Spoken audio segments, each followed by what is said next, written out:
একটা বালুরঘাট রেস্টুরেন্টে গিয়েছিলাম, রোবট রেস্টুরেন্ট। নতুন রেস্টুরেন্ট খুলেছে বাস স্ট্যান্ডের কাছে। আমরা সব পরিবার মিলে গিয়েছিলাম সেখানে। খুব ভালো পরিবেশ, কি সুন্দর। প্রথমবার গিয়েছিলাম, তোমরা না দেখলে ভিডিওটা পুরো মিস করবে, পুরোটাই দেখো তাহলে বুঝবে।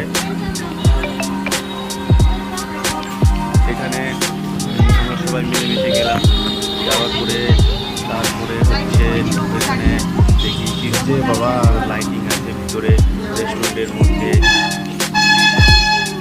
তারপরে ওখানে সামনে দেখতে পাচ্ছ সরি রোবট সেখানে দাঁড়িয়েছিল, ঠিক আছে, সেখানে দাঁড়িয়েছিল।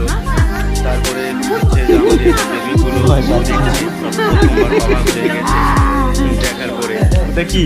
তারপরে এখানে ওটা কি বাবা? রবো বেশ লোক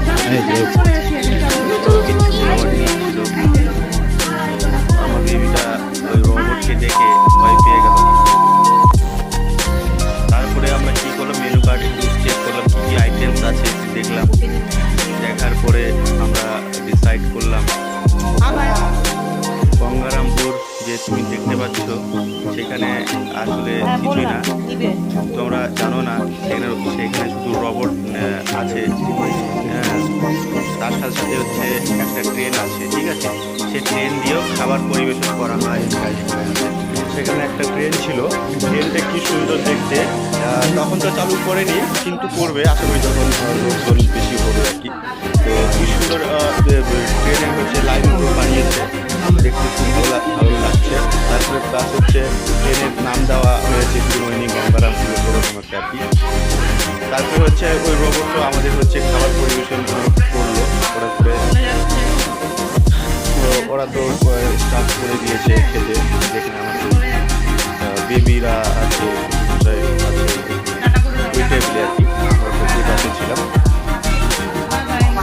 খুব ভালো লাগছিল দেখতে পরিবেশটা, নতুন নতুন সব নতুন বানিয়েছে। আমাদের তো খাবার অর্ডার দিয়ে দিয়েছিল অলরেডি, চলে এসেছিল, ঠিক আছে। তারপরে আমরা খাবো আর কি, কেমন হয়েছে টেস্ট করবো। তো দেখতে পাচ্ছ ভিডিওটা। আমরা পনির পকোড়া অর্ডার দিয়েছিলাম, আর চিকেন ললিপপ।